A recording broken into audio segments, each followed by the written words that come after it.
Hey, what is going on, guys, and welcome back to the channel. Today we're taking a look at my very first DC omnibus, and that is the Animal Man Omnibus by Grant Morrison. So without further ado, let's take a look at this book.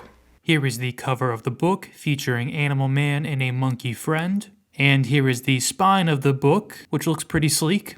And here's the back of the book, which showcases an image from the comic of Animal Man saving a fox. Alright guys, let's dive into the world of DC, but before we do that, let's first take a look at the content that is collected in this omnibus, and that is Animal Man issue 1 through 26, and content from Secret Origins number 39. So historically, I have been exclusively a Marvel guy with the occasional, Image comics here and there, but I hardly have ever scratched the surface of DC Comics, so in the interest of diversifying the type of comic content I consume, I wanted to branch out a little bit with DC. And you know, it's funny because 3 years ago, I wasn't into the X-Men, I knew nothing about the X-Men, but after reading Grant Morrison's new X-Men Omnibus, that created a passion within me for Marvel's Merry Mutants. And so what a better place than to start my journey into DC with another Grant Morrison run, and this time it's of course Animal Man, a character who I knew nothing about, but this was recommended by several of you guys, so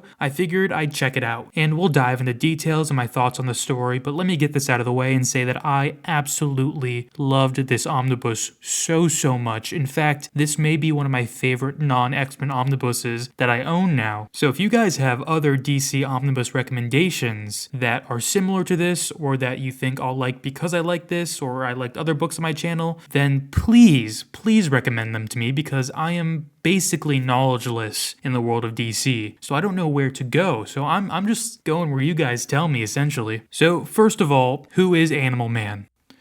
Well, he's Buddy Baker, a man who got his powers from being exposed to a spaceship exploding and him being in proximity to it.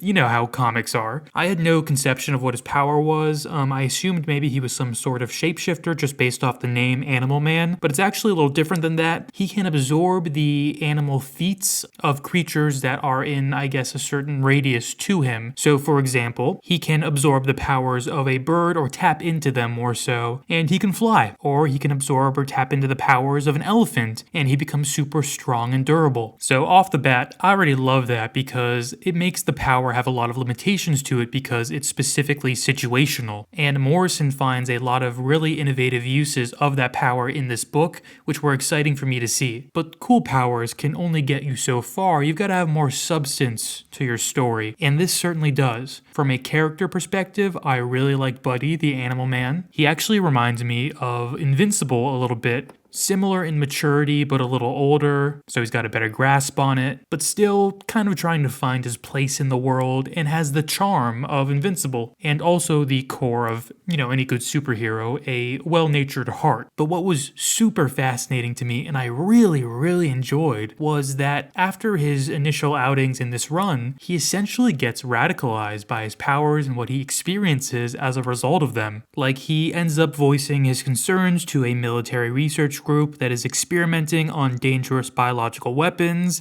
and then he also just ends up helping animal rights advocates and more stuff like that. And the book makes a point to really note that there are environmental catastrophes that humans are committing just on the regular, which is great and really resonates with me, somebody who worked for a couple years with a wildlife sanctuary doing their digital marketing, and having to hear firsthand from scientists about how these things are affecting wildlife and the environment in general. So I just really appreciate when issues and themes like that are interwoven into a story in a really natural way. If you watched my video on the New Warriors omnibus and how I was raving about that, I felt a very similar way reading this book. I also really like the suburban lifestyle that he lives, and he just sort of basically commutes to be a superhero. There's just an inherent charm to that, and I also really like his family. His kids have some interesting little plot lines, and I thought his wife was really spectacular. There's even an amazing moment in here where there's some mirror dude whose name I forget forget at the moment because I'm not, familiar with DC villains, but there's some Mirror Man. His name might even be Mirror Man, and he is just being a little jerk. He's come to Animal Man's house, and he's just being confrontational and causing havoc. And at this point, Animal Man's powers are having some issues, so